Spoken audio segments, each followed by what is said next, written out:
ابھی آپ کی سینٹ مکمل نہیں ہے، کسی کے کان پہ جوں رینگ رہی ہے. ریزرو سیٹس کا فیصلہ الیکشن کمیشن وہ بھی کر دیتی. جی آج الیکشن کمشنر کو اس کے ٹینیور کو ختم ہوئے 10 دن ہو گئے. کیا اس وقت کے وزیر اعظم نے کنسلٹیشن کمیٹی بنائی ہے؟ بلایا لیڈر آف دی اپوزیشن کو؟ نہیں بلایا. آج کی تاریخ تک نام رکھے نہیں رکھے. کیا اسپیکر آف دا ہاؤس نے کمیٹی بنا دی ہے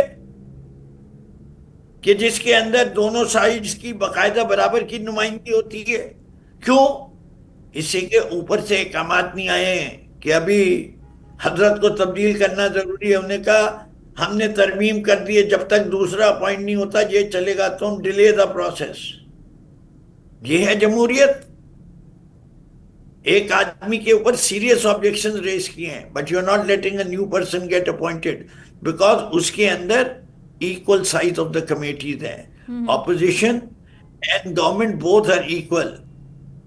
اب آپ کو پہلے خریدنے پڑیں گے، نام پڑیں گے، تو پھر آپ آرم ٹوئسٹنگ کریں گے، ان کے بچوں کو اغوا کریں گے، ان کی بیویوں کو، ان کی بیٹیوں کو اغوا کر کے لے کے جائیں گے، تھانے میں لے کے جائیں گے. کیا میں سارے کیسز کوٹ کروں کہ شہریار آفریدی کی وائف کو کیوں لے کے گئے تھے ڈیالہ جیل؟ ایوریبڈی نوز کہ کس طرح سے کیا پروسیس ہوا تھا. ود ڈیو ریسپیکٹ ابھی وقت کی کمی کے باعث ہم اس کو وائنڈ اپ کی طرف لے کر جائیں گے. بہت شکریہ مرزا اختیار بیگ صاحب آپ کا، فردوس شمیم نقوی صاحب آپ گفتگو فرما رہے تھے شو میں.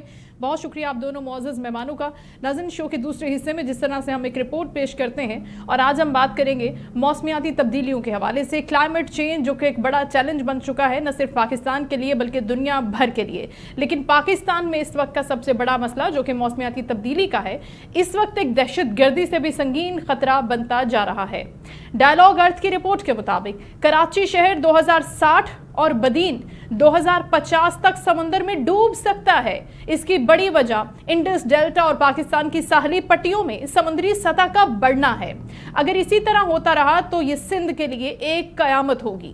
بدین اور ٹھٹھا کے ساحلی علاقے پہلے ہی سمندری سطح بڑھنے سے زیر آب آ چکے ہیں.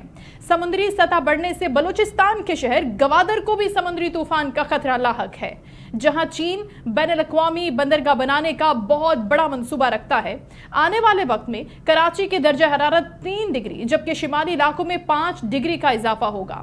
انہی خطرات کے پیش نظر سینٹ کمیٹی نے معاملے کو مشترکہ مفادات کونسل میں اٹھانے کی تجویز بھی دی ہے کہ اس معاملے کو اگر ایڈریس کیا جاتا ہے اور اس حوالے سے پیشگی اقدامات کیے جاتے ہیں یا پھر کلائمیٹ چینج کے نقصانات سے نمٹنے کے لیے پاکستان کوئی ہوم ورک کرتا ہے، کوئی اس حوالے سے کام کرتا ہے، تو پھر ہم اس معاملے کو ریڈیوس کر سکتے ہیں. لیکن اس کے لیے گورنمنٹ آف پاکستان کو بہت سیریسلی اور بہت کوئکلی انیشیٹو لینا ہوگا. شو کا وقت ختم ہوا. کل آپ سے دوبارہ ملاقات ہوگی. اللہ حافظ.